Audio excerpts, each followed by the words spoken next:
भुजबळ साहेब तुम आगे बढ़ो, हम तुम्हारे साथ है। आरक्षण आमचं हक्काचं नाही कुणाच्या बापाचं, आरक्षण आमचं हक्काचं नाही कुणाच्या बापाचं। भुजबळ साहेब तुम आगे बढ़ो, हम तुम्हारे साथ है। ठिकाणी मेळावा आयोजित करण्यात आलेला आहे। काय नेमकी तयारी झालेली आहे आणि काय या मेळाव्याचं नियोजन आहे? अखिल भारतीय महात्मा फुले समता परिषदेचा उद्या सायंकाळी 5 वाजता एल्गार महामेळावा या ठिकाणी आयोजित करण्यात आलेला आहे। हा महामेळावा जळगाव जिल्ह्यातील 12 बलुतेदार ओबीसी भटकेविमुक्त समाजाने या ठिकाणी आयोजित केलेला आहे आणि या मेळाव्यासाठी प्रामुख्याने 2 प्रश्न महत्त्वाचे घेऊन आपण हा मेळावा करत आहोत। एक म्हणजे ओबीसीची जातनिहाय जनगणना झाली पाहिजे। 1931 पासून तर आत्तापर्यंत म्हणजे जवळपास 90-94 वर्ष झाले। या 90-94 वर्षामध्ये ओबीसीची जनगणना ह्या भारतामध्ये झाली नाही, म्हणून पर्यायाने मग शासकीय बजेट असेल किंवा मग न्यायालयीन कोर्ट कचेऱ्या खटले न्यायालयीन खटले असतील, यामध्ये ओबीसींची ठोस स्वरूपाची आकडेवारी नसल्याकारणाने न्यायालय निर्णय घ्यायला अडचणीचं होतं आणि बजेटमध्ये तरतूद करण्यासाठी प्रशासनाला अडचणीचं होतं। म्हणून अखिल भारतीय महात्मा फुले समता परिषदेने वारंवार या ठिकाणी ओबीसीच्या जातनिहाय जनगणनेबाबत आग्रह धरलेला आहे आणि त्या मागणीसाठी आणि दुसरा एक महत्त्वाचा मुद्दा म्हणजे स्थानिक स्वराज्य संस्थेच्या निवडणुका जवळपास 3 वर्षापासून ह्या रखडलेल्या आहेत आणि त्यामुळे ओबीसी भटकेविमुक्त समाजाच्या जवळपास 45,000 जागा या जागा पासून ओबीसी भटकेविमुक्त समाजाला या ठिकाणी वंचित राहावं लागते। म्हणून लवकरात लवकर न्यायालयीन जे खटले ते निकाली लागले पाहिजेत। शासनाने ते खटले लवकरात लवकर निकाली लागण्यासाठी मदत केली पाहिजे। या भूमिका घेऊन उद्याचा महाएल्गार मेळावा आपण या ठिकाणी संपन्न करत आहोत। साहेबांच्या उपस्थितीत भुजबळ साहेबांच्या उपस्थितीत अखिल भारतीय महात्मा फुले समता परिषदेच्या वतीनं या ठिकाणी ओबीसी आणि भटके विमुक्त जमाती यांचा महाएल्गार मेळाव्याचं आयोजन या ठिकाणी करण्यात आलेलं आहे।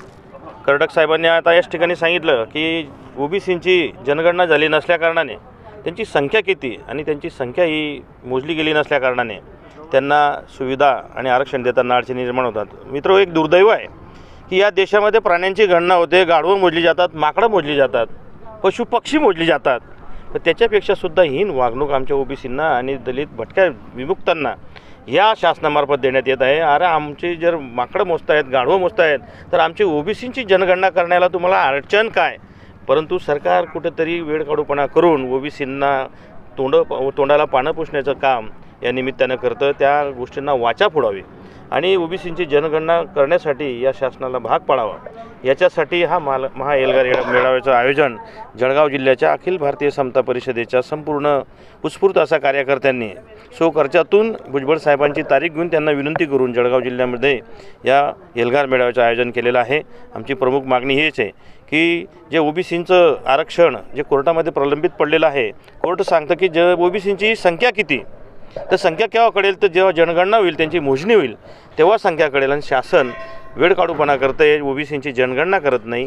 जनगणना नसल्यामुळे संख्या निश्चित होत नाही, संख्या निश्चित नसल्यामुळे कोर्टामध्ये सुद्धा बऱ्याचशा कायदेशीर अडचणी निर्माण होत आहेत। आमची शासनाला ही विनंती आहे की आमची ओबीसींची लवकरात लवकर जनगणना करण्यात यावी आणि ओबीसींचा टक्केवारी एक महाराष्ट्रामध्ये आणि भारतामध्ये किती आहे एकदाचं सोक्षमोक्ष लावण्यात यावं आणि ओबीसींच्या हक्क आणि न्याय मागण्या या शासनाने मंजूर कराव्यात आणि त्याच्यासाठी प्रयत्नशील राहावं आणि कोर्टात असलेले कज्जे हे आपल्या लेवलवर लवकरात लवकर पाठपुरावा करून सोडावेत। आणि जे स्थानिक स्वराज्य संस्था असतील, जिल्हा परिषद असतील, पंचायत समिती असतील, ग्रामपंचायती असतील, याच्यामध्ये जे 45,000 लोकप्रतिनिधी ज्या प्रतिनिधित्वापासून वंचित राहिलेले आहेत, त्या सगळ्या वंचित असलेल्यांना न्याय मिळावा अशी ह्या महाएल्गार मेळाव्याच्या माध्यमातून आम्ही या ठिकाणी एल्गार मेळाव्यातून मागणी करणार आहोत। लोक येण्याची शक्यता आहे आणि कुठून येणार? तर या ठिकाणी जवळजवळ 50,000 ते 60,000 जनता येईल याची अपेक्षा आहे आणि कुठून येतील याचा तर अंदाजच नाही, कारण की आम्ही या मेळाव्याचे आयोजन करत असताना आम्हाला गुजरात राज्यातून बरेचसे फोन आले। खानदेशचा बराचसा रहिवास हा गुजरात, उदना, सुरत, अहमदाबाद, त्याच्यानंतर राजस्थान, मध्य प्रदेश, आणि कर्नाटकमधून सुद्धा या ठिकाणी बरेचसे फोन आले आणि सैनी समाजाचे असतील, शिंपी, सुतार, लोहार, धोबी, चांभार, गुजर, तेली हे सगळे जे 12 बलुतेदार यांचे समाजाचे प्रमुख प्रतिनिधी स्वयंस्फूर्तीने आम्हाला जॉईन होत आहेत आणि हिरिरीने या सगळ्या मेळाव्याला यशस्वी करण्यासाठी, आमच्या हाताला बळकट करण्यासाठी तन मन धनाने हे कार्यरत आहेत. उद्याचा मेळावा हा खरंच कोणाची दृष्ट न लागावी असा मेळावा होईल आणि जनसंख्या या ठिकाणी अफाट राहील. मला नाही वाटत की पटांगण त्यासाठी पूर्ण पडेल, परंतु साहेबांवर प्रेम असणारी संख्या भरपूर आहे आणि साहेबांची जी न्याय्य मागणी आहे आणि या वयात देखील मंत्रालयामध्ये, मंत्रिमंडळामध्ये अनेक ओबीसी चेहरे आहेत, पण काही कोणी ओबीसींच्या बाबतीत आवाज उठवताना विधानसभेमध्ये असेल किंवा कुठं दिसत नाही. परंतु भुजबळ साहेब कुठल्याही पदाची किंवा कुठल्याही लालसेची अपेक्षा न ठेवता सतत ओबीसींचा लढा अविरतपणे सुरू ठेवत या वयामध्ये देखील, वयाचा 70-75व्या वर्षी देखील ते एक तरुणाला लाजवेल अशा पद्धतीने संपूर्ण महाराष्ट्र पिंजून काढत आहेत आणि भटक्या विमुक्त असतील, ओबीसी असतील, यांची सगळ्यांची एक वज्रमूठ या ठिकाणी तयार करून पूर्ण ओबीसी समाजाला न्याय देण्यासाठी या ठिकाणी प्रयत्नशील आहेत. आणि त्याचाच परिपाक म्हणून की भुजबळ साहेब हा भटक्या विमुक्तांचा आवाज आणि ओबीसींचा आवाज उठवतो म्हणून त्यांना खूप मोठी आयुष्यामध्ये किंमत देखील मोजावी लागली, तुरुंगात देखील जावं लागलं. इव्हन एवढंच नव्हे तर आता त्यांना पाडण्यासाठी खूप मेटाकुटीचे प्रयत्न केले गेले, परंतु त्यातही ते निवडून आले. मंत्रिमंडळामध्ये त्यांचं स्थान हे निश्चित असतानासुद्धा त्यांना मंत्रिमंडळामध्ये स्थान देण्यासाठी पण डावलण्यात आलं. तर ह्या सगळ्या गोष्टींची पर्वा न करता एक लढवय्या माणूस, एक कार्यकर्ता माणूस कसा असावा हे भुजबळ साहेबांनी आपल्या आचरणातून, आपल्या वागण्यातून या ठिकाणी निश्चितच सगळ्यांना दाखवून दिलेलं आहे.